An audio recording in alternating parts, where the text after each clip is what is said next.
Greek philosopher Heraclitus coined the adage, change is the only constant. In other words, the world and people are in a continuous state of motion and unavoidable change, which, whether you personally agree or not, truly can't deny. I mean, remember when we used to have rotary phones where you had to buy phone cards to make international phone calls? Better yet, when you only had one-ply toilet paper to wipe your ass with. But I digress. Foregoing the miraculous development that is flushable wipes is all change good change, or even necessary change. New norms are being established on a daily basis from the workplace, education, society, the government. Generational traditions, points of views, and beliefs are being put through Darwinesque trials in a rapidly evolving or perhaps devolving state of society. Hell, seems like you can't even expect a token of kindness these days if it isn't part of someone's TikTok video. But what does this mean for those that thrive off sameness, don't like or know how to accept change, or simply can't afford it? Is the goalpost of survival in a technology-obsessed, influencer-infested, hive-minded, westernized world simply culling the weak from the herd, or mobilizing the preservation of mankind? Tune in now to the world's most cultured podcast for our take on this subject, like we like to call Adapt or Die, and of course, your daily dose of culture and more. Wagwan, You Deh, what's good? It's your boy G Ransom on the horn. And today I'm joined by D Black and Fran as we were kicking off this recording. And I know some of us got to jump, so we're going to hop into this real quick, though, as soon as we can. But how you fellas doing today?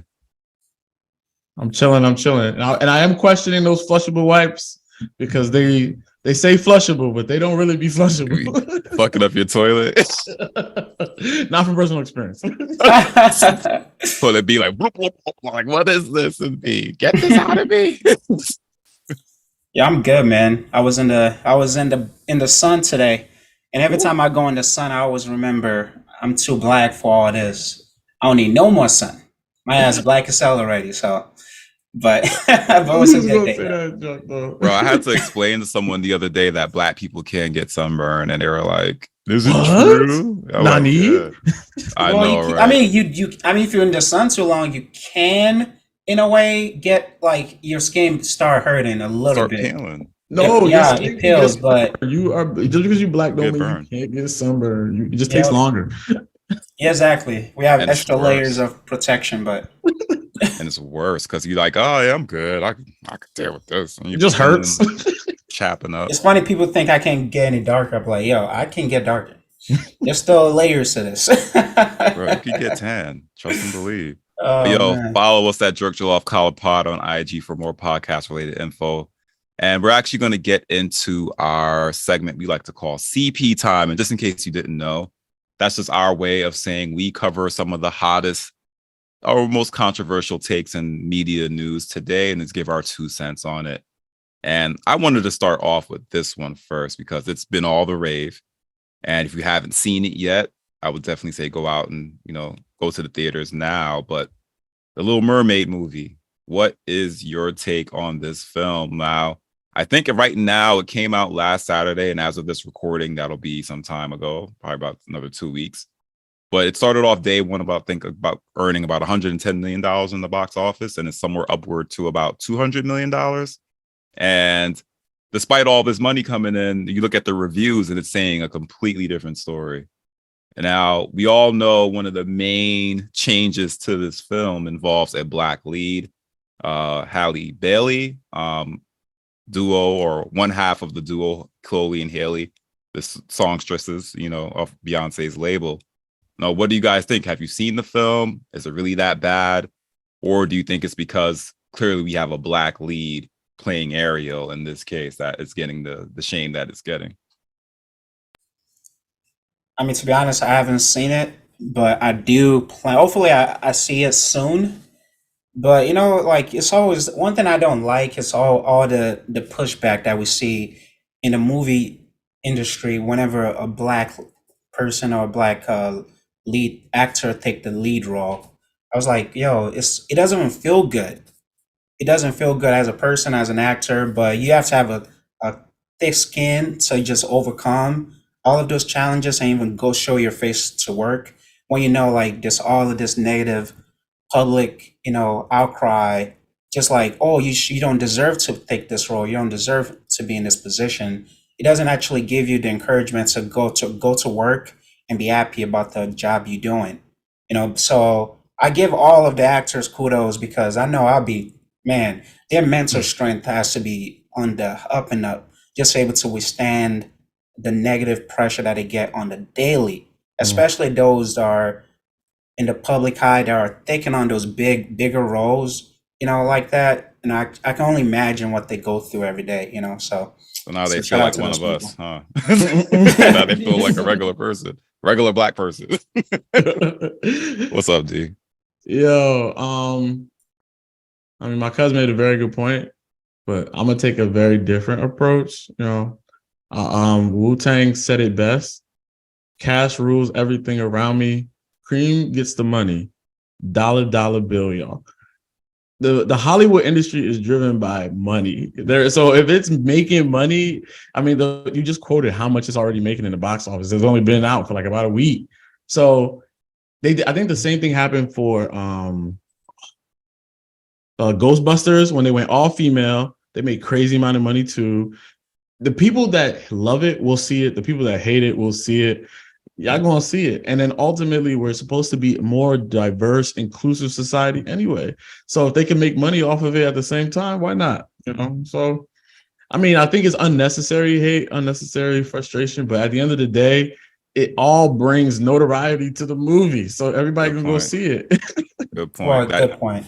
It's like negative press is turning into its cash cow in this case, because it's like, let's be real, Ariel's a fictional character. It's one thing if, okay, it's a cultural thing, right? Like we're talking, let's say it's fictional films with cultural references, like Aladdin, for example. I wouldn't want to see a white guy as Aladdin. It doesn't make sense. It doesn't make any type of geographical, historical, cultural sense. Same thing with Black Panther. There's a cultural push in some of these films at the same time, but Ariel is just imaginary, fictitious. She could be Mexican. It doesn't matter. You know what I mean? It's like, if it's sticking to the story, I think that's all that really matters, in my opinion. So I do feel like some of the criticisms because she's Black, and then you know what it is. It is because she's Black, because you always hear this saying, "I prefer the original," and it's just like, well, what's the difference? Like, go watch the original. Go watch it. Nobody stop you. Exactly. You want me to pay money to go watch the same exact movie? I mean, I do want to give credit. I mean. So yeah, I get it. The money is the bottom line, which I'm also a big philosopher. That is always what I rule by. But at the same token, we can't ignore the mental aspect of it as well. Absolutely. So there's I mean, Reyes people saw it, but at the same time, like she's the one taking all the blows, right? Yeah. So we can only just imagine what it does to them, and we. I've seen many celebrities talk about the mental state of the industry and how some people can handle it and some people cannot handle it, and it leads them to a bad path. So it's just, yes, money rules everything, but at the same token, we do have to acknowledge that people just need to be better, man. We just, there's no need for all the hate. We just need to like stop the bullshit. Sorry for the language. But just stop the bullshit. Yeah, and it shouldn't be a problem with inclusion or representation either, especially for a fictitious film. Like, let's be real. But anyways, let's move to the next one. From the land of the rising sun to the land where the sun sets, millennials and Gen Zs from America to China are pretty much broke or living paycheck to paycheck. And this was revealed on TikTok. And of course, the counterpart for China, because TikTok is banned in China, is Weibo, where basically millennials and Gen Zs were sharing their paychecks and their savings accounts. And the underlying theme, everybody's broke from here to Asia. So what's your take? Are we in the world of oversharing? Like, first of all, what's your take on sharing your salary, first of all, with friends and family? Is it a good or bad thing, let alone sharing it on the internet for everyone to see on social media? Like, what's your take on that? Yo, that's wild, bro. Yeah. Yo, here's the thing though. Let's be real, yo. The only time people really are brave enough to show how much is in the account when they ain't got nothing in it. I mean, you got crazy money or you ain't got shit. If you got crazy money, you really about to blast, hey, look at me, I'm a billionaire. I mean, celebrities do it all the time. They like out here showing their money. Like Ja Morant, like, yeah, they got crazy money. Like, you hear about deals. some of these Oh, players. man. You are don't getting. use John Morant. That's a John bad example. Morant, that's another story right That's there. a bad example. This man may not play in the NBA ever again if he keep acting like he acting. Oh, come on. You know he's playing. But back to the well, Yeah, let's stay on the topic though. yeah. But I know, but I do. All right, I get it. I definitely get that there is a plea for. First of all, one, I think that the circumstances of the world when it comes to coming out of COVID has changed, where there are more opportunities for individuals to be remote workers and still make a significant wage. You know, you don't have to commute and deal with all the hustle and bustle, and you can just be productive to society from your home. Like, that says a lot. And I think we indirectly tend to forget the people that are actually still required to go to work every single day. You know what I mean? So your baristas and all those people like that, still they need their own respect too. So I don't think that they're necessarily getting the notoriety that they deserve. And those are the individuals that tend to be on the lower end of the paycheck spectrum. So yes, I think that there is a significant issue there.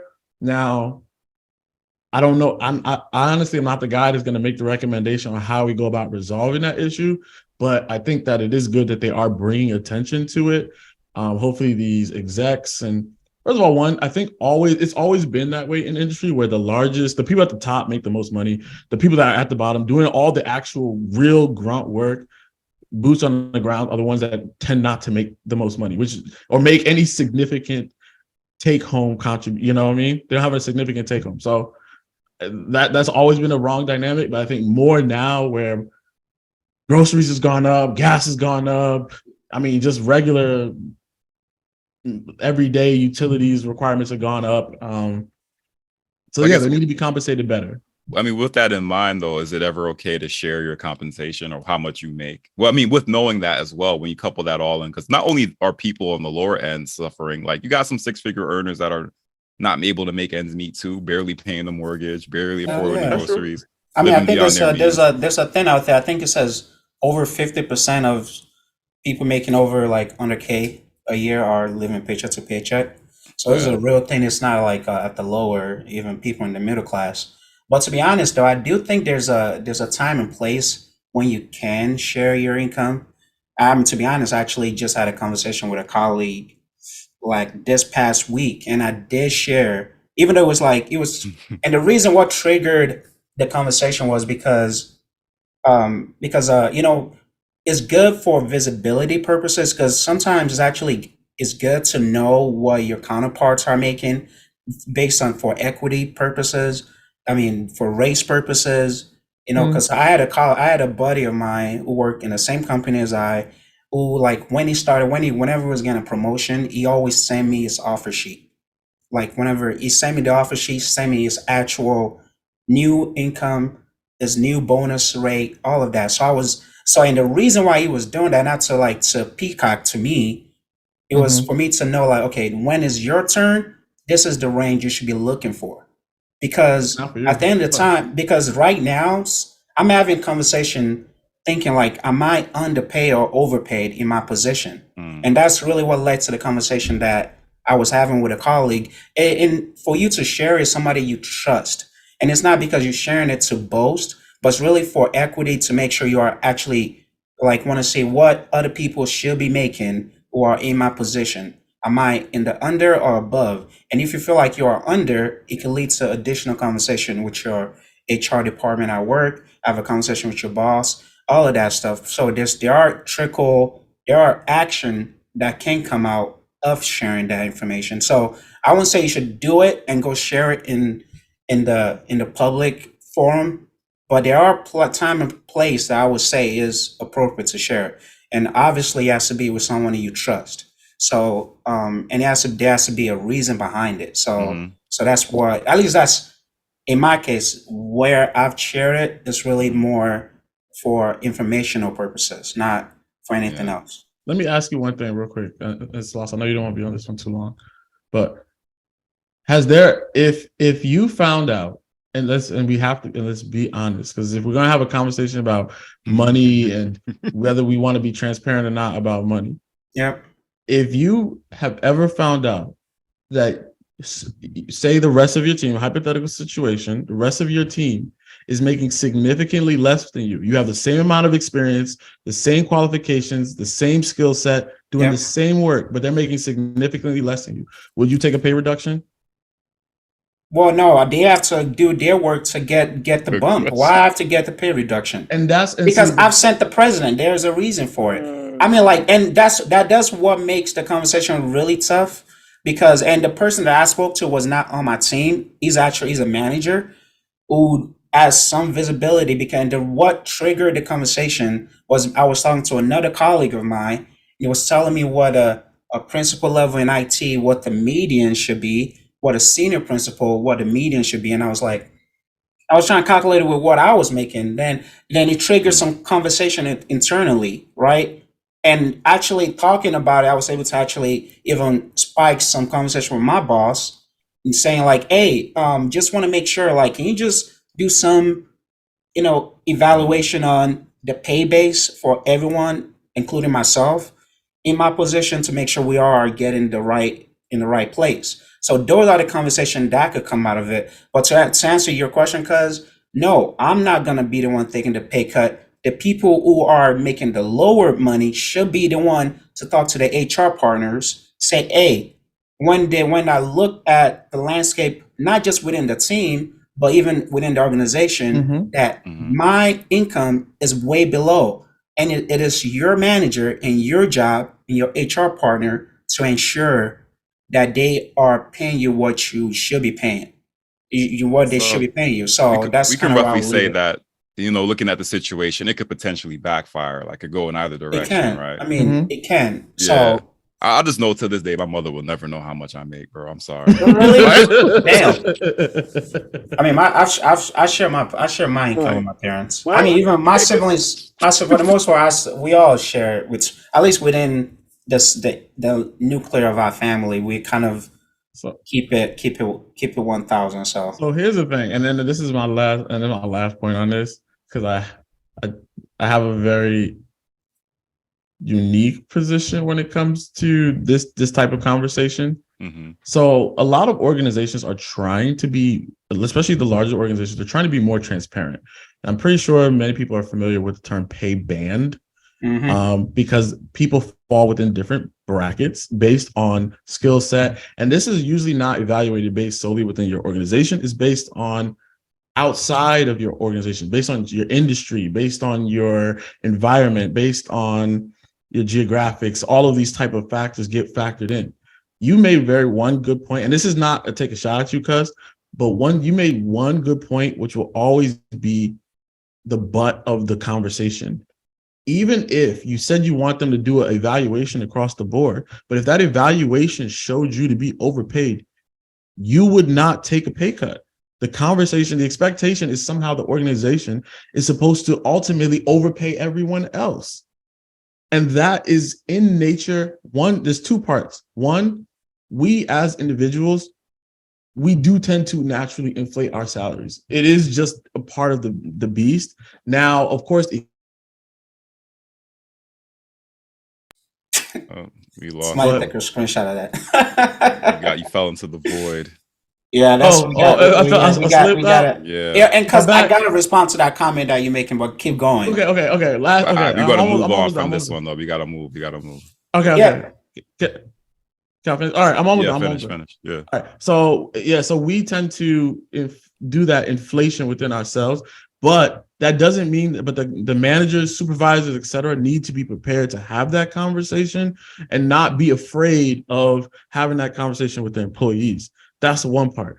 But then employees need to have a realistic mindset of what their salary should be.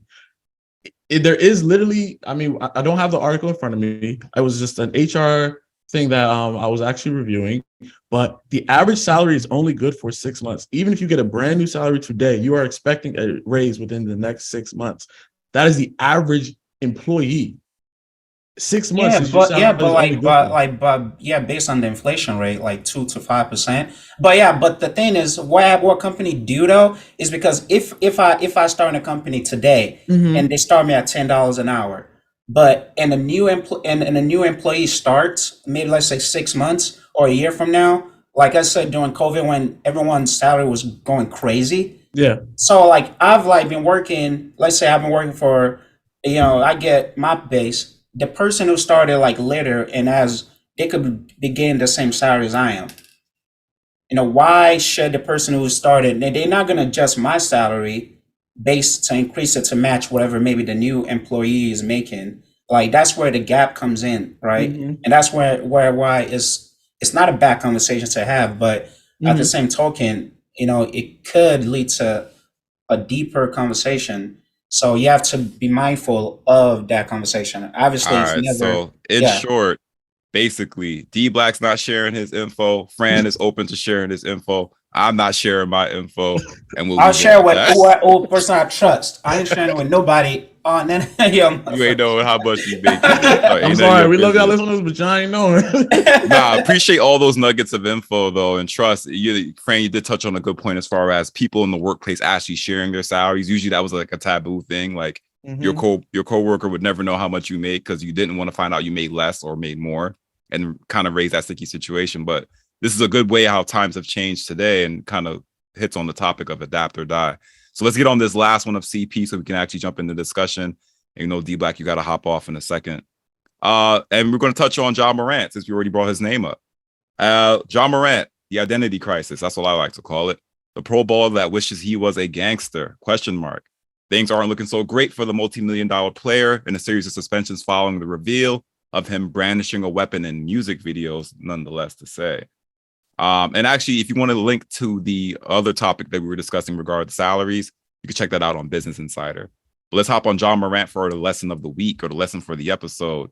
Can you think of a time where you pretended to be something you weren't for a little bit of cred or respect? And overall, what do you think about the John Morant situation as well? Is it that case of when black ain't black enough? Or is it simply he's looking to gain some respect on the streets because he's not getting enough in the Memphis Grizzlies? Like, what's your take? And you can, so I know Fran's the basketball buff here. So I mean, man, I'm frustrated with Ja, man. I was shocked that it happened again. Not once, but twice. Bruh, get it together, bro. Come on. even the It's strippers want him to apologize. it's not that hard, bro. Just get it together. Yo. What are you trying to prove? We know you ain't gangster.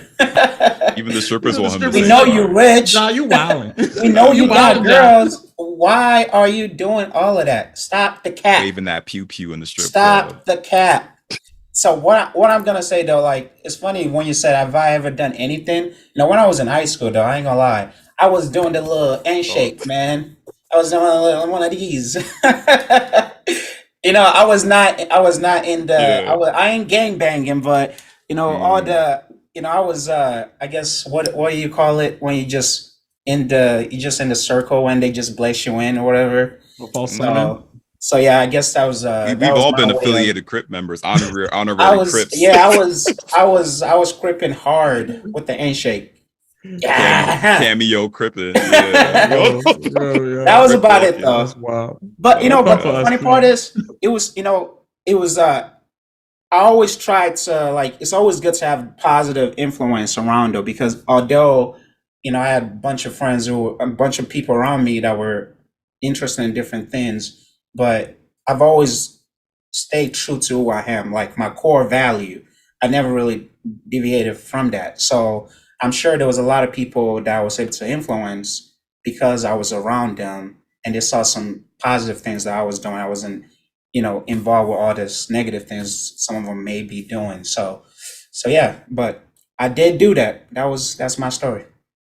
I don't know. For me, I think it's kind of difficult because I think when young people have a lot of money, you just start acting fool. You don't know what to do with all that money. And Job's dream was to be a gangbanger at some point, or a rapper. I don't know. It's hard to figure him out, like what drives him to do it, but it does seem like he's just really just trying to have a good time, and this is his definition of a good time. But But unfortunately for him, because of his station, he cannot do that. It's hard to say. I mean, some of the best players in history like have always had these form of character kind of issues, minus LeBron James. He just literally joined the league at what, like 18 and just some 20 years, perfect record, like kind of crazy. But I mean, every single player has gone through, you know, even rest in peace, Kobe Bryant, but he had his, you know, they've all had character issues. So, I mean, it's just Ja going through his. This is a rough one. He may lose Kobe a ton of money off it. What'd you say? What'd you say about Kobe? I said Kobe didn't do it. Oh, don't do that. You know he did it. Move on. We know he did it. Let's not pretend that this doesn't, you know, also kind of pervade just regular people too. Like, exactly. We've all had them instances, cameo cripping. You know, you walked up in the party. Next Hashtag you know, free friend. Crip walking in the Kobe. Party. Back when you can do it and not get hemmed up too quickly. Oh my God. Not today. I know. Acting hella gangster. You know, you came from a good home for no reason. You know what I mean? Pretending to be broke. You know, there's some black folk that have a fascination with being broke and gangster and not having. It was like also like a qualifier, right? Like, oh, you came from 2-parent home. You ain't black. You know what I mean? It was just like, come on now, really? Yeah. We need so, yeah, it's like he's going through high school as a grown man and well, a lot of money, and that makes it a little scary too, because usually in your high school you're broke and you don't have access to these things. But yeah, it's a little scary, and to me, it's just like, you know, you have it all. Like you're 20-something years old, young 20s, multi-millionaire. Like, what more do you want? Like, why even kind of invest in this lifestyle that does not give two craps about you? So, if anything, you're just a paycheck. But if anything that could say lesson for the episode, stick to yourself, stick to your guns, be you. And I think we're in that generation now, or in the times now where that's so much easier to do. But without further ado, let's chop. And thank y'all for that very insightful CP time discussion. Once again, as always, check us out at Jerk Jollof Collar Pod on Instagram and check us out on YouTube as well. So adapt or die. And here we're going to give our opinions on some ways that we feel society or the world, Westernized world itself is changing. And I wanted to start this conversation off on the topic of education, particularly because college enrollment rates today are on a steady decline, where not as many people feel it's necessary to attend a 4-year university. They're not looking at it as a significant determinant to succeed today. And also a lot more young people for that reason are pursuing more careers as influencers, media personalities, and whatnot. As you can see, this influx of TikToks and YouTube elites. What's your take on this? Does it simply not pay to go to a 4-year university anymore? Or is the new generation on to something? Or do you feel like they're shooting themselves in the foot by not pursuing higher education? And Chunky, let's start it off with you. I don't think higher education is as important the traditional way you've done it. A 4-year university, you'll end up paying more money in the long run than anything else. So a lot of jobs now, you can get certified or go to them directly. They'll hire you, they'll train you, and you'll get paid a lot more than going to traditional school, paying $100,000 if you're out of state, and then having to pay that back depending upon a job that you get. I don't think they're shooting themselves in the foot, but the dynamic has changed. Like, when we were growing up, we were told to get, you know, a degree. Before that, it's just getting a high school diploma. Before that, is just being able to read and write. So I think there's an evolution when it comes down to the actual education for the certain jobs that you need. So you got a 6-month certificate that saves you X amount of dollars, and like you're already coding. So would you go to 4 years to get that done? Like, that doesn't, to me, make any sense. So like getting a PhD and getting a master's is not the same as it was before. There's no doubt your level of intellect, your level of commitment, and your networking. But if you take all that out, how many classes did we take that were like core classes compared to everything else that was around it? Like your last, year and a half of school, you took everything that you needed. Exactly. Before that, you were just taking like, oh, I'm going to take like pottery. Bird science. Yeah. Like you have to take an elective. So colleges were getting a lot more money out of us. Not to say that some colleges aren't worth attending for the notoriety. But when it comes down to level of education, there are some schools that stand out, but I don't think you need to pay that much for a great level of education anymore. Yeah, I definitely agree with that. Like, my ideology about college has changed over time, and I think I've mentioned this before. just because there's so many people who are graduating college and they can't even find a job. And if they do find a job, the job that they get is not paying them enough to maintain a decent lifestyle. So it's like it hasn't been worth it for a lot of people to really get a degree. And number two, man, like I just had a plumber come to my house like this week, and couple weeks prior to that, I had another guy come and fix my air conditioner. Like I was looking at them, I was like, I was actually envious of the skills that they actually have. You know, I was talking to the plumber, and he was telling me his son is graduating high school and he's looking to take over his company. And I was like, yo, that is dope. But he was like, he has to take there are state regulations. Actually, before he can actually take over, he has to do some level of education up to 4 to 5 years. And I didn't realize the education requirement, even at the trade school, was even that intense. So for me, it's like you don't have to, and you save so much money just don't go on that route. So, and they make pretty decent money, and they actually are one of the most skilled people around. And a lot of those people actually can fix things around the house as well. So I was just looking at those people that came to my house the last few weeks, and I was just admired and I was jealous really of the skills that they have. I'm a technical guy as well, but I was like, I wish I know how to do this stuff. Like, but would you go to school for that trade? So like that's a trade. Like even when we were in high school, like you can take up a trade, but how many people actually want to work with their hands? Like, right. And I think that's the beauty of like, you know, we have social media that actually shows the work style or the work experience of those individual. It's actually like if you look on TikTok, you see people, even lawn care folks who are doing like lawn care or are doing landscaping. They've glorified the work because there are people who actually love, like I'm a lawn care guy. I enjoy those type of stuff. And those people, my father-in-law, he's in irrigation and he's able to build a beautiful family, raise a beautiful, able to feed and fund his family just with that skill set. So for me, but I do think though, there's something about value of college though, because I think there are individual or family where college is such a key value that you have to make a decision if it's worth it, and you understand the risk of that you are taking if you don't, like if things doesn't work out for you. But for me, what I'm gonna say is, if you want to go to college, just pick the skills. Go pick a college or a degree that actually will be learn like engineering, nursing, doctor, all of those kind of core those careers. That's what I will always say. But if not, if you just still need to go to college for engineering. So if you look at you do the trade of like engineering. So I look at it this way. I look at it like there are other ways to get what you need, right? So to me, going to college isn't really a risk. It's just like, how much are you willing to pay? You brought up a very valid point where if people go to school, they're not even making the money back to pay it, right? So if you get an engineering degree, you're going to go to a really prestigious university.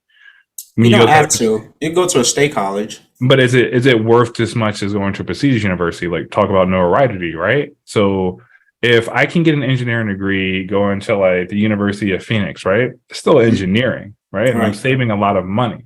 So I have a bachelor's of science in engineering from the University of Phoenix. I hook up with a job for 6 months, get a pay raise, or go to another job and get more skills, right? So I get hired onto a job and I go through them to get more training. Is that not the smarter way to do it educationally and fiscally? Well, I would say at the same time too, that's also a part of the problem, right? Because if you all could afford to get into an Ivy League or one of these very, renowned universities, we would. But the reality is that there's a lot of people that can't. So it's just like, what do they do in that case? Do they just say, I'm not going to go to school because I can't get into Harvard, or I can't afford it, or I can't get into Princeton? It's kind of like, I guess like big fish, small pond, and vice versa. So it's just, I will agree with Fran in the regard where it's just like, if you're going to go to school, and I think this is the lesson that our generation is now giving to the next and the ones before us, is just that, hey, if you're going to go to school, make sure it's something that's actually lucrative or going to net you some money. Like if you're going to go there for psychology and you don't know what the heck you want to do, in a way you are taking a risk, because then it's just like you're trying to use that 4 years you're paying to figure it out, as opposed to being paid to do what it is that you want to do or to specialize in. And that's a very expensive mistake in that regard. You know what I mean? So I see both perspectives, but I also lean towards like, you know, figure it out. What is it you want to do? Does it require a 4-year university, or heck, go to your local college, get your associates, and then specialize in those classes at the university for those 2 years? Like you said, we took a bunch of classes for the first 2 or 3 years that were nonsense. You know what I mean? Like I had a legit bird science class, and this guy gave us 100 question exams, midterms and finals. Bro, like, don't be mad at us because you're a bird science professor. You know what I mean? Like, come on, let's be real. Not saying that there isn't someone out here studying birds and making a killing, but still, it's just like, I'm a communications major. I had no choice but to pick this class. It was just ridiculous. Like, why am I spending my money on this? You know I mean, talking about high school though, I do think we do need to hold high school to the fire a little bit. There's a greater responsibility, because what it comes down to, I think, I mean, like for me, I think I lacked curiosity when I was in high school, and I was not really the person that was asking the question, why this, why that? And I grew up in a family where nursing, doctors, and were the people that I saw around me. So your careers were picked out. Yeah, when I was thinking of college initially, I was like nursing. Like that's where my mom was. I was like, that's what I'm going for. But like schools need to actually focus on every student, because I think there are resources in high schools, but I think there are only some students who are taking advantage of it. And you know, and I think there has to be more focus that's actually required courses that teaches us some of those actual skill set that we need in life, including like managing like the loans that we do take if we do decide to go to college, and you don't have a rich parent that did a college fund for you, right? Who was going to pay for you. You know, you have to take a student loan, and you have to think about the consequence and be responsible with that money. So I think, you know, I was talking to actually one of my really close friends, and she was telling me that in her high school, I guess they do like a individual, I think she called it like a study plan or something like that, where every student has to like really define what their plan is after high school. Like if it's straight school, it's actually required. They have to even maybe have an offer, and they can help them like actually focus on if they have to get some mentorship, get an internship in high school.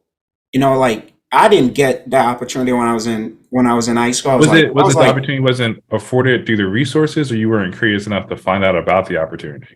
I mean, like I said, you know, there are some. I lacked curiosity in high school, and I said there may be resources, but the resources has to be visible. There has to be a level of visibility to all of it. So they have to build it into a curriculum that would actually enforce every student to have visibility to it. If you have a homeroom class, instead of just sitting around talking about BS, you actually have to focus on some of those skill building responsibility as humans. So once again, it's resources, right? It's the availability of teachers, the funding, and the curriculum that's allowed to be like provided. So we can say what type of curriculum we want as a society that's a part of that school. But at the same time, if you're at a school that's in an inner city that doesn't have that capability, doesn't have that resource, it doesn't have that level of education, how do you fix that? So it's a big thing. There are schools that are not equal to each other, given where the school is and how much money that municipality brings in. So when you look at it, it's like, I don't think it's the school's responsibility. I truly believe it's the parents' responsibility, right? So the parents have to push like, hey, I want my child to become something. So then they push what should be taught in the school. Like, okay, we want this for our children. So then you change the curriculum to fit what your child needs. So like, you can't make a teacher be responsible for something outside of their capabilities. I'm not saying the teacher should be responsible. The school should be responsible. So like, what makes up a school? The principal, the curriculum. The school it should be built into the curriculum of all of the students. Who's in charge of the curriculum? Who's in charge of the actual public school district? Right. When we pay I our thought, taxes, it goes towards what? Like we can say what we want, right? I That's mean, why you have to I get what you thinking it back to like the politics stuff and building, going to all this meetings and voting. I get that, but I'm talking about like, yes, that is probably maybe down the line, like the first action that needs to take place. But just in theory, though, what I'm saying is we need to focus. I mean, it's not solely just all schools' responsibility. Yes, the parents also have some responsibility to do for their kids to ensure the success of their kids. I get that. By the same token, schools need to be held more responsible for the future of the kids that is graduating from their schools. Like, what's the point of you just kicking kids out? Like, oh, you graduated, bye, you on your own now. Like, there actually has to be resources that is backing each of these kids up to ensure like their success, because then we it impacts all of us taxpayers. We have to pay for a lot of this. A lot of the people who are not successful, and they all get into the section 8 9 housing and all of I this mean, like medical that's just assistance is what it stuff. is, Like, right? So like you can't really like we pay for welfare, we pay for social right. security. But So yeah, at the but end of the why can't we day, build our community so Well, I like we think another minimize it? another layer you can also add to this as well is, and then to everyone's points, yeah, like for instance, I did not attend one of the best high schools. I still went to undergrad, still went to university, got a pretty decent career, but I can say personally, starting college, I felt like I had to relearn everything all over again. Facts. And I did not attend one of the best high schools. And we're still in the era where some cities, inner cities, do not have really good high schools. right. They don't have enough funding to even afford some of the resources needed to run a really well-ran curriculum. And also we have the issue where teachers are severely underpaid to the point where they are essentially not paid enough to care. And they're dealing with a lot of different issues with kids from different homes, particularly even the public school systems, where nowadays you even see where the kids are fighting the teachers, for God's sake.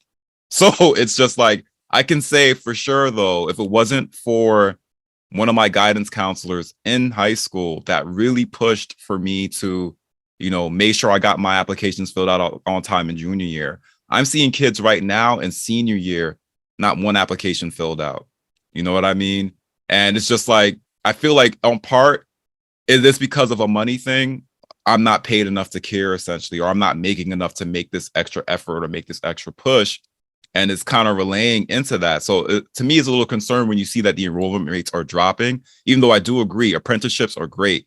Finding different avenues, to succeed are great, not necessarily falling into what some would call the business trap that are four-year universities, some of which are being funded by large corporations. But it's just also the idea that, okay, if everyone's pivoting or looking for the dollars, who's going to be put in those positions to make sure the next generation gets to step up? Like, who's going to be those guidance counselors that really care? Who's going to be those teachers that really care if we're all pursuing the dollars? You know what I mean? And to me, I think that presents another significant issue when we're looking at, okay, who's going to nurture the next step? Because everyone plays a part. Realistically, we're in school, high school, like 6 hours a day? You know what I mean? I mean, I don't even know what it is now. Is it still the same of like what we went through? Or is I it see some shorter? kids getting to school at like 7:45 in the morning. I remember me, I had to check in at 8:15. I mean, it's a different environment. To me, it's like you're saying, it's a two-pronged system. Not to take away from what France is the same, but it's two tiers, right? You have to have the people that care, and for the people that care, you need to fund them. So, like, even though we have great ideas that it should happen a certain way, we have to be able to provide those resources as a whole, right? All right, if I pay my teachers more, they're going to care more. If they have more, they're able to provide better curriculums or more curriculums that are above the average. Like what you're saying, Glenn, the school that you graduated from wasn't the best. There are opportunities there, but they weren't as great as, like, let's say we look at New Jersey, like Short Hills, right? So that's a very affluent neighborhood. So I'm pretty sure they have the best of the best and the capabilities. So that's what I'm focused on, is just that everyone has that opportunity and chance. At the same time, yes, schools should be more responsible and weaving in like, hey, this is how, like, not how you balance a check, but like, hey, this is how you do when you take X amount of loans out, or like, this is what you need to do in the future. If you're putting down for a car payment, this is what you need to save. So like actual technical skills, like even the basics, like this is how you change a tire. This is how you unplug, a toilet. This basic human life skills should be taught towards the end of your high school career. Like even politics, as you start to vote, things that matter at the end of the day, that's going to have an influence for the rest of your life. As soon as you hit 18, like my theory is, like, you're out the door. Like you go to grown folks jail, right? You mess up, there's a result behind it. You can't hide behind your parents. Yeah, and I do agree. I mean, Chunky, I 100% agree with what you're saying. I just, with the mindset that we have, it's like we are saying, well, your school don't have enough money. I guess you're on your own. Y'all got to figure it out.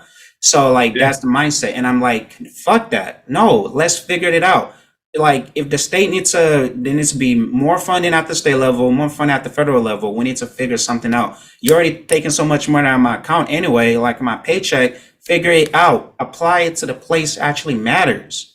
Why so you want to pay more out my check and it's not making huge impact on the people who actually need it? Like why? So that is where I think we need to focus on actually, are we utilizing taxes, because that is really also what it comes down to. But here's a question by you saying that. So are you willing to pay to fund another school district?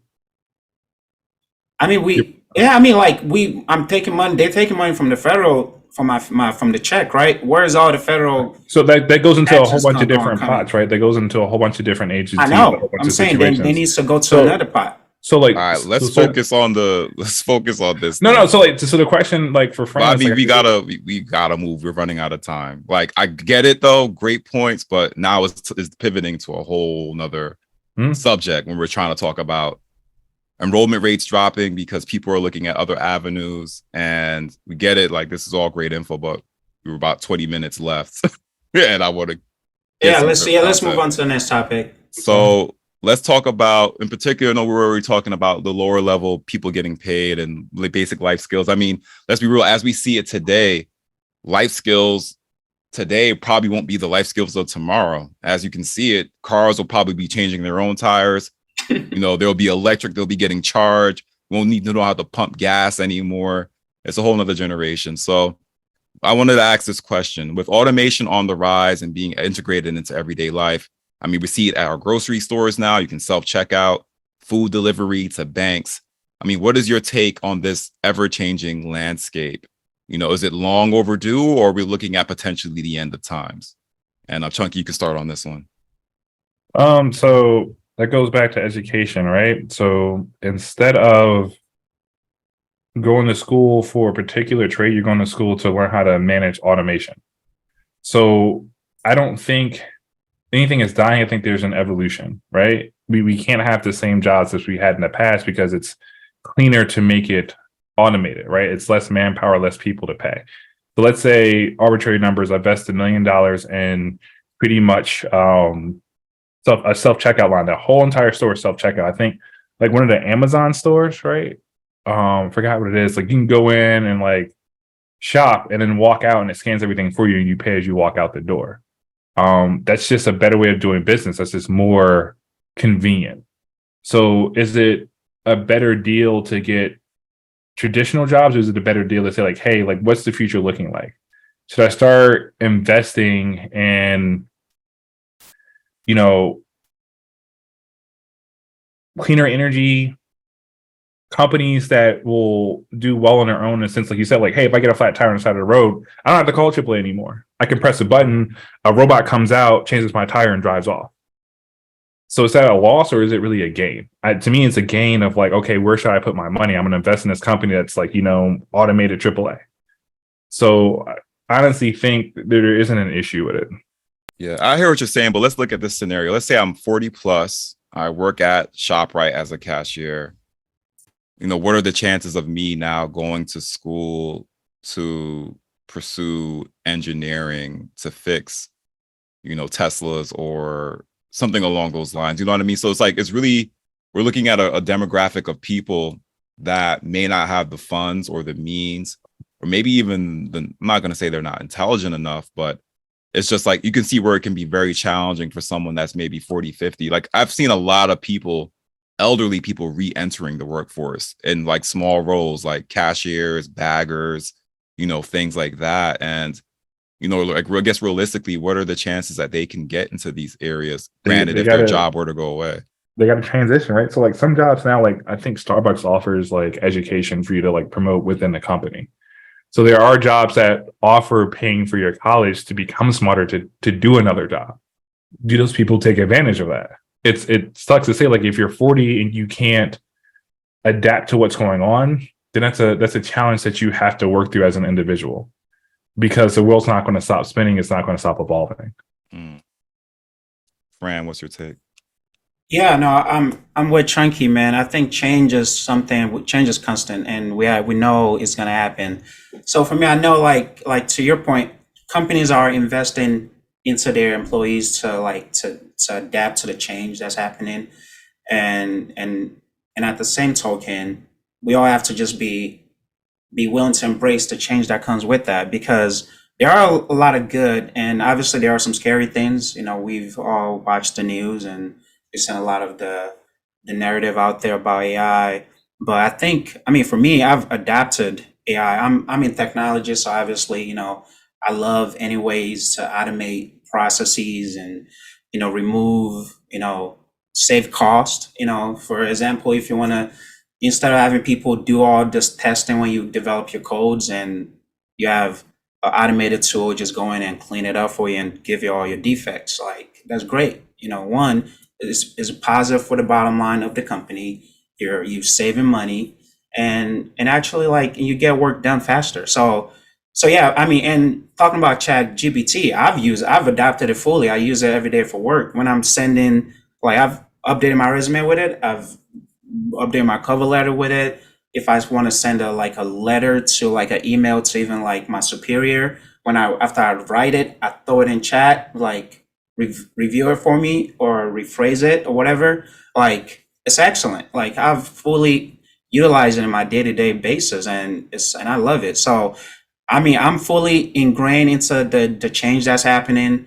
I'm like looking forward to what the future holds, and I've always see a lot of the futuristic movies, and if that's what the future looks like, I'm all for it. It should look dope as hell. So, but at the same time, we are going to lose a lot of jobs.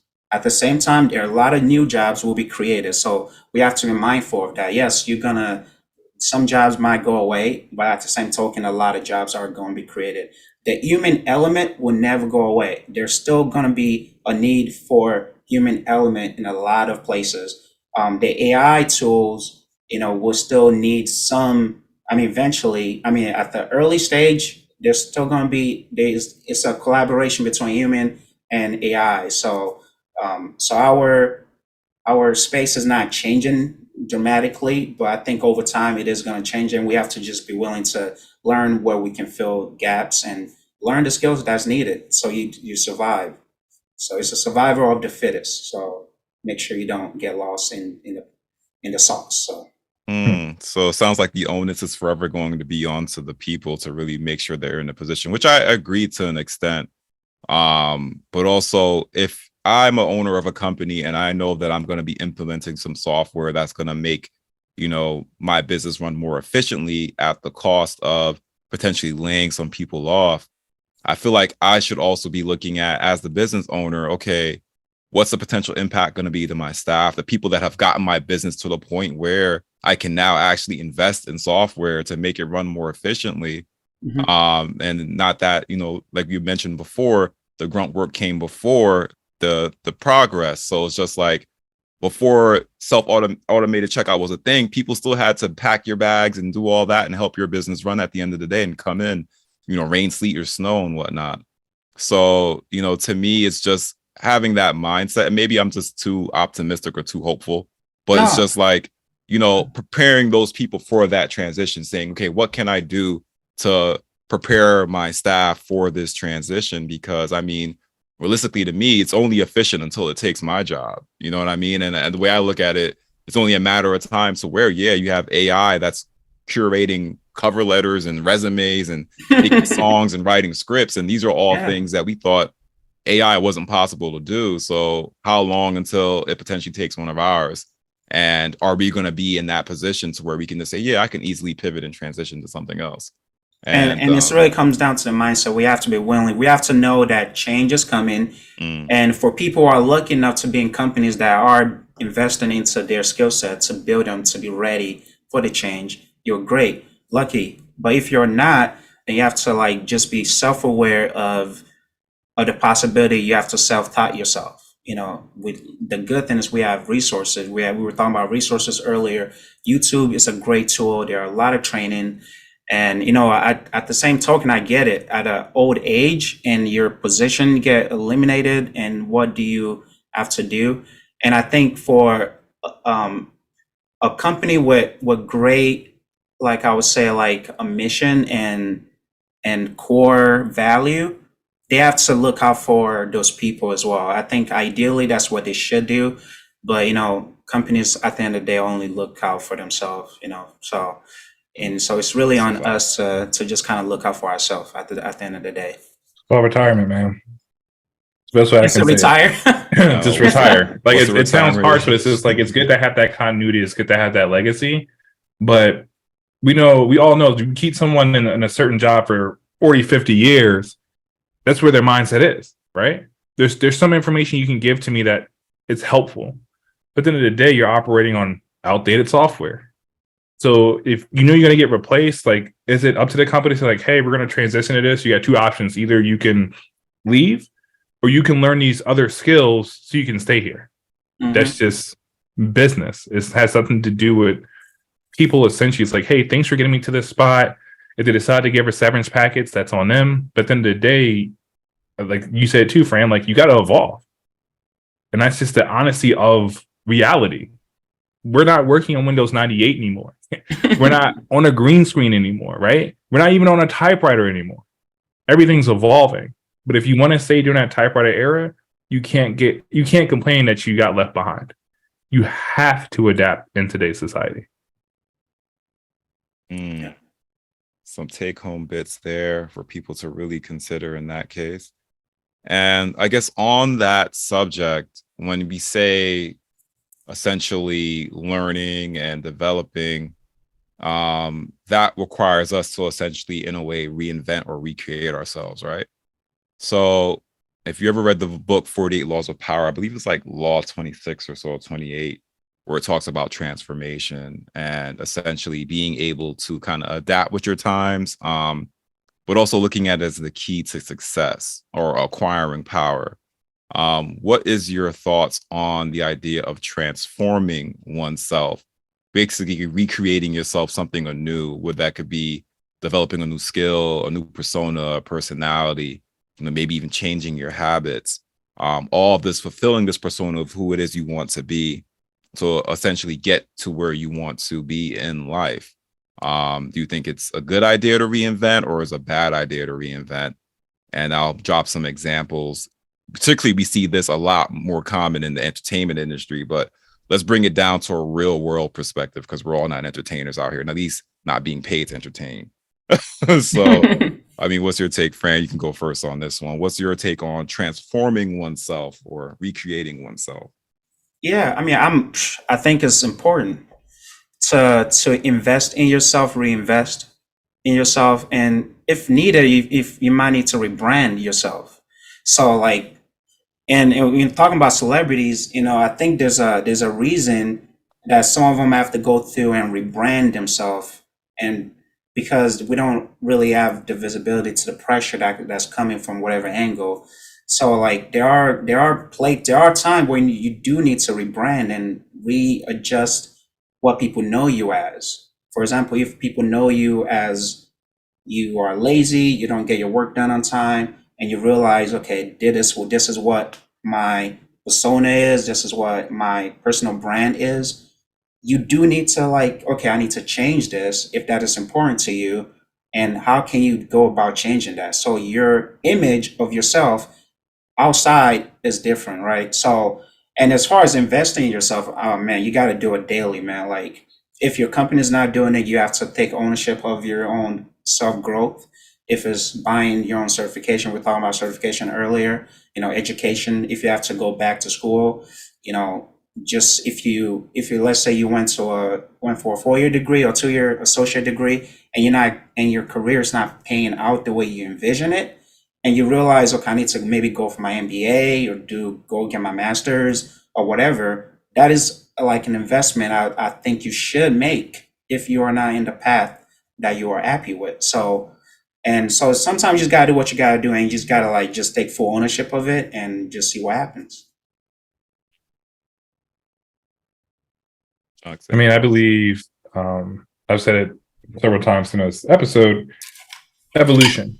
Transitioning is for jobs, not for self. So, the saying, don't forget where you came from. So as a human being, I don't forget where I started from. Let's say I am or was known as a lazy person, and I started continually evolving into a more steady state of getting things done and being proficient. But at the same time, isn't there a saying you always go to the laziest person to get something done faster? So all these things that we look at negatives are also positives on the opposite end.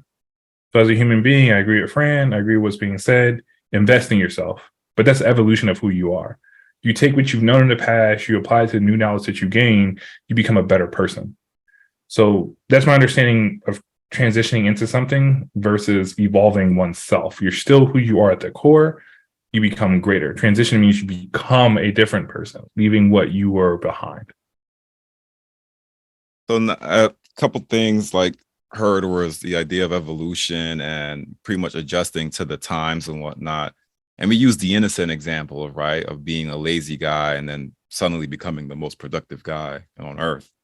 But we also seen, I would say, maybe even reverse examples of that, right? We've seen good people become bad people in that regard, in the means of getting to where they want to become, or potentially people pressured to doing things that they do not want to do, or pressured into doing things that may be considered obscene, for publicity or for notoriety. Is that still good transformation in that regard if it requires you to do things that you probably wouldn't normally want to do or feel like you should do? Well, I'm a person. I can't tell you who you can and cannot be, right? Mm-hmm. If it affects me, I'll speak up. If it doesn't, just what it is. There are laws that you have to follow depending on the society you live in. Period. That's the baseline. But if you're doing something you don't want to and you're comfortable with it, there's nothing else I can say to you. That's your choice. That's your value. Those are your morals. If you don't want to do that thing, then you have to make that choice. No one can make that choice for you. Yeah, I mean, for me, I think is what is driving you.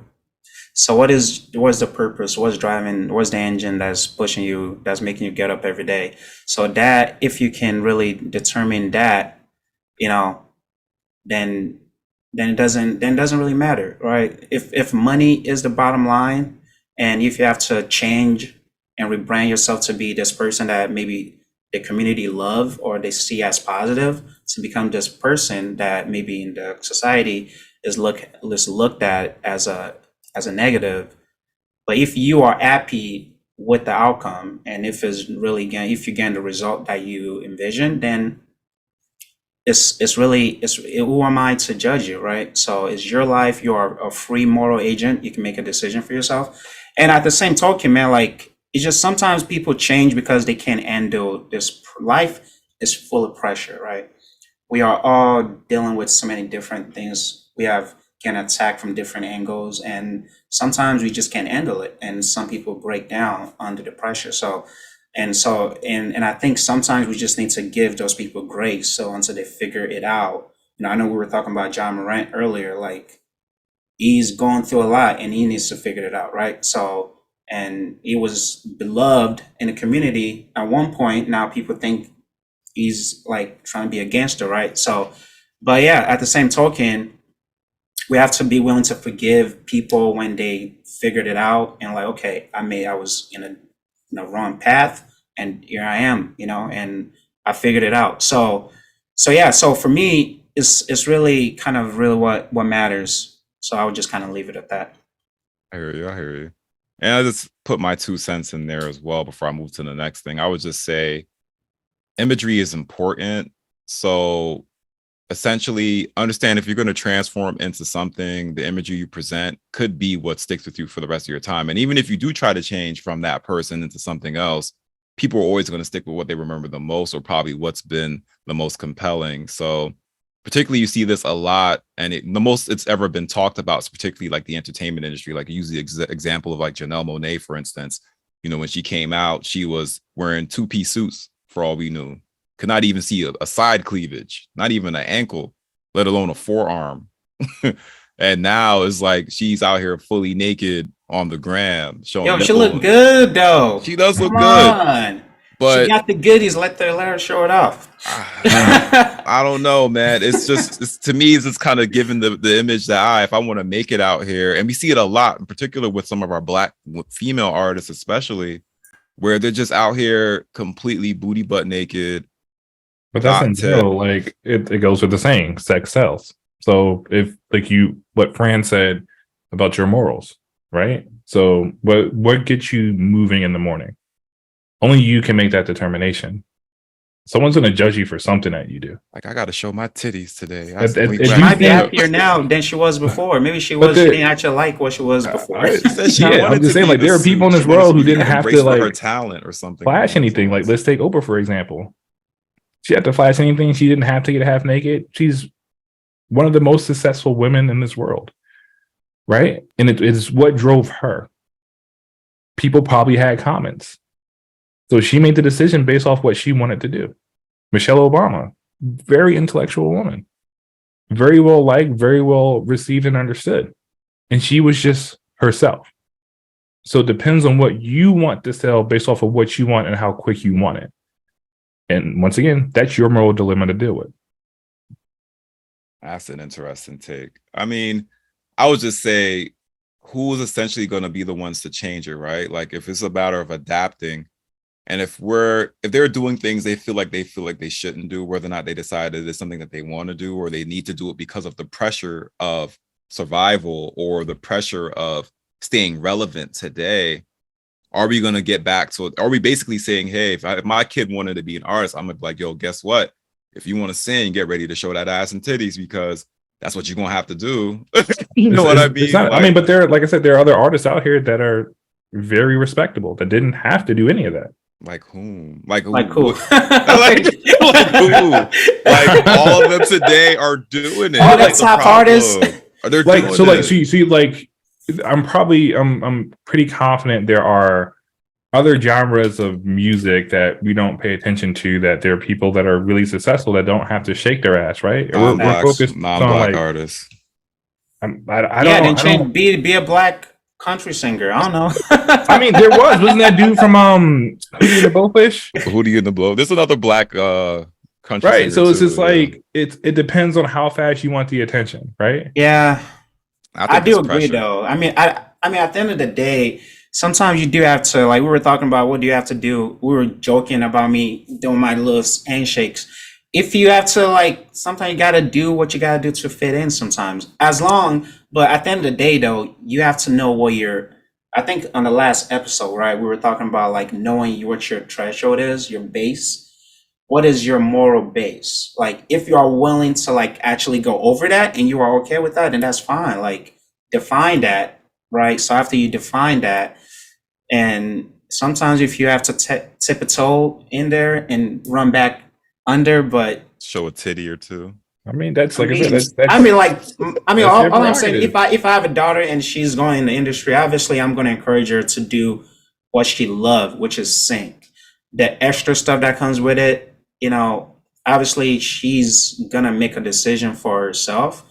I'm not going to encourage her to, like, show her titty or ass so she can get more views, but she's an adult. If that's what she wants to do, right? Who am I to, I'll be disappointed. Like, damn, I can't even watch my daughter. But, I mean, at the end of the day, I look at it. I look at it in a sense, like, you do what you feel as though is best. I will feel some type of way about it as your father, right? I raised you to be a certain way. After 18, you're on your own. I'll always be there for you. but I can't sit here and tell you everything you need to do. I'm not going to control you. So if you want to show titties, and like, I don't agree with it. I don't like it.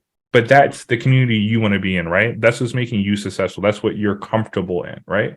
So I'm not going to restrict who she is, but just want to tell her, just be very mindful of the people that come with doing that, right? You can't expect the best crowd to be there when you're not doing the best things. It's a give and take. If you're willing to do that type of activity, you're going to get that activity back. That's just a life lesson. So you guys saying that we basically have no say in the matter? Like if we don't try to make a different norm, then it's just going to continue. No, that's not what I'm saying at all. I'm just saying your norm is your norm. Depending on the community you decide to be in, that's their norm. I can't change a community that's outside the norm I want to be in, right? I'm not going to enforce my will and power on the community I've never been involved in. So I'm trying to tell someone else to change their lifestyle that they're used to because I'm not comfortable with it. That's where we land with fights now, right? You need to be this way because I said so. Mo, how long have you been doing my lifestyle? I haven't. So how are you going to tell me what to do? And vice versa. Someone's going to come in and tell me how to live my lifestyle. Yeah, I get that, but this isn't really a lifestyle. Like nobody's a lifestyle artist. You do art for a living, but nobody's saying, I got to show my ass, unless you're a stripper, obviously. And even that can be debated. Even Beyonce shook her ass. Come on, man. But she ain't doing Janelle. You ain't never seen Beyonce's titties, though. And you ain't never seen Beyonce groping up other men in her videos, though. Right. So, like, once again, yeah, she hasn't gone that. She has, but Beyonce is a standard. She doesn't need to. She doesn't need to. She's already established by the things she did. Right. She found her threshold and she stood within it, and she still became successful. Right. So, to what Glenn's saying, it's just like, can we change the norm? Sure, but we're trying to influence a different society. That's not feasible. That's not reasonable. Someone's been doing something for X amount of decades or centuries. We're trying to change their mindset on it. It's not going to happen. That is interesting. I mean, we're talking about change. You know, that is a great example of change, and we just have to adapt because as a society, we see that. You know, maybe I'm not saying it's okay, but that is the direction a lot of artists are going in. Even like just spend 5 seconds on IG, bro, or TikTok. Tell me how many ass and titties you're gonna see. But it depends on your algorithm, right? Because I can go in and I'm seeing fighting, I'm seeing shooting, I'm seeing race car driving. It's right? all that's you see algorithm. A bunch of everything, right? I mean, but you keep scrolling, eventually you're gonna see something. But I mean, but that's been like that since the creation of civilization, right? It's just like they just the norm. You said no, there weren't brothels back in the Roman times. We're not talking about, but those are institutions of they soliciting sex. That's different as opposed to an open platform that anyone can access. But the open platform back in the day was the streets, literally the streets. No, you had people go to markets and sell their stuff and stuff like that. This is a little different though because it's an open place. Where, yeah, regardless, I could be looking up nothing but gospel music. I guarantee you, an ass is going to show up in my. I'm going to see some fitness ass. But you're saying, like, even if you're walking to church, depending on what street you walk down, you may see something that's not favorable. Like, I hear what you're saying, but it's not the same. It's like, how's it not the same? Because, bro, it's like the chances of that happening, like, unless I'm walking through a church in like downtown Newark, you know, in the middle of summer, I'm gonna see some crackheads. I already know that. That's what I'm saying. It's like you're on a platform that's open to everything, right? You're going out of your traditional route to get to something. Like everything is available. You can actually restrict the level of content you see. So you have to go in and restrict content. I still want to. Well, that's a lot of work. Yo, my wife was. She sent me. She's like, "Why is this popping up on my stuff?" That's what I'm saying. Like you're saying, like it's you can't avoid it when literally Francis just said it's a lot of work to sit here and make restrictions on your IG so you don't see it. It's a lot. I mean, it's a lot of work, bro. But what is it worth to you? But yeah, well, back to the point though. Let's go back to like what we actually talking about. Like all I'm saying is people can make the decision. We have a mic in our faces, so we can judge and make share our opinion about it. But at the end of the day, it's about those people and how far are they willing to go to obtain their dreams. So, and who am I to criticize them for that? So, do I agree or disagree? Yes or no? But at the end of the day, like you do what you got to do. If it's showing that titties to make the little extra butt, then that's your prerogative, not mine. A lot So of titties out there. there's a lot of titties out there. Ain't Your gonna be my choice. A kids' lot of titties. yams too. So A lot of nyash out there. yes, Shout sir. out to all the fitness influencers. We know you. But you know, they say she doing squats like every day is leg day. Every day. Oh boy. So let's get to something maybe a lot less subjective. When it comes to your own, this will be the last question of the day for the episode, or Adapt or Die. Think about your own family traditions, cultures, expectations that you have for your own family, right? Or maybe that you want to carry into your hypothetical family. How open are you to seeing some of these traditions go away, or seeing some of these expectations pivot? Like, we always joke, but we know that in particular in African families, Nigerian families, your career paths are already set. You're doing A, B, or C. Pick one and follow the flow chart. You know what I mean? There's also like ethnic, cultural traditions and whatnot. And if whether or not you decide to carry them over into your family, you know, how devastated would you be if suddenly your kid is like, nah, dad, like, this ain't the norm anymore. I'ma do me, sorry, adapt or die. You know what I mean? Like, how open are you to seeing expectations or traditions or culture values essentially disappear from your family makeup? Yeah, I mean that's just the reality, especially for us immigrant that came from another country. Like every generation, I think we lose a little bit of it, even though we don't want to admit it sometimes. And as kids are, as we the further generation we go down, I think the little bit we keep losing. So the truth is, for me, I was able to pick something from my parents that I love, from my cultural background that I enjoy, that I align with, and I also adapt to some of the American stuff that I like. And I was able to merge it to make my own. And I'm sure when my kids, they probably gonna do the same thing too. So they're gonna be like, "Oh, dad and mom, you guys were awesome with this. We align with this. We're gonna do this for our kids as well. But this and that, I'm straight."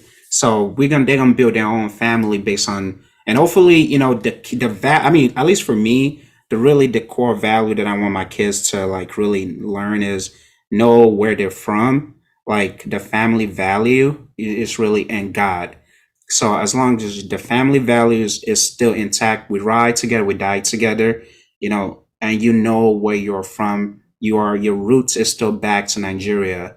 And yes, you are American at the same time as well, but and also just kind of understanding, at least have some understanding of where they're from, story about their grandparents, story about their parents, and have some level of visibility to where they're from and all of the family stuff and God.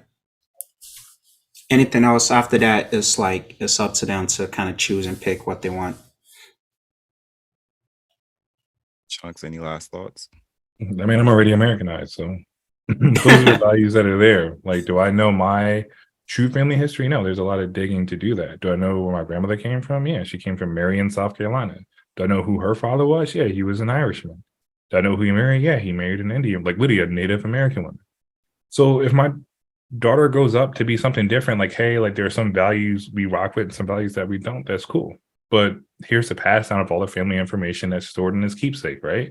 Just keep passing that down the line. Like, you're not going to forget where you came from. Just because you evolve in the environment that you're in doesn't mean you forgot who you are. I know my bloodline in a sense to how far back I can trace it. I know my values in a sense that, hey, I'm still going to be a positive person. I'm going to outreach. Most of my family members have done public service, and so am I, right? There's nothing wrong with doing public service, and I have a great outreach in doing it. My daughter wants to do something different. She wants to be a lawyer or a doctor or an astronaut. Cool. Like, I have no problem with that. Oh, if I want to go on the gram and shake my ass, it's just like, oh, I don't approve of that. But there's only but so much I can do as an 18-year-old, right? If you want to live in my house, and you have to live under my rules. But if you go out and you make yourself successful and that's the life you want to live, the hard part is like, we're so concerned with being validated. The first place of validation you need to get is from your own parents. If you do something that I don't like, that's going to happen. right? But I'm not going to shun you for being someone different than what I was, right? You're growing. You're in your own body. I taught you enough values to have you make that decision. I only could blame myself because that's what I taught you. People lose sight of that. Like, I've instilled the most that I can, and this is what you decide to do with it. From 1 to 18, I gave you everything you needed to know. So did the mother. So did my wife. Like, that's it. So why would I be mad at you when the world itself at some days do not accept you? This is a safe place all day long. If you decide to carry the values, that's awesome. If you decide not to, can't be mad. I want you to be happy, safe, and healthy. Those are the top 3 things. Outside of that, I deal with what I got to deal with.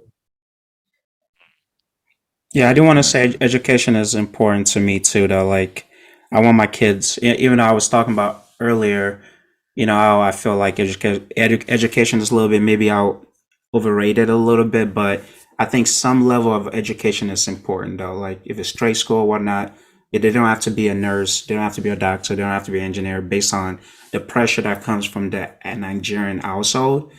But I just want them to do something positive with their life. So as long as I'm able to instill that in them, and like I said, God, and hopefully the God-fearing value, if it's built into them, they can use that to make all the other decisions in their lives. And if it hopefully aligns with the way I was raised as well. So that's really, really what really all comes back to. That's what's up, and appreciate that add on there, and great points from everyone on this. That's why it always helps to have these discussions to show essentially that despite our shared skin tones, we all have different perspectives, and we are not a monolith. And I think that's just so important to show in this case, and something that we capture very, very well.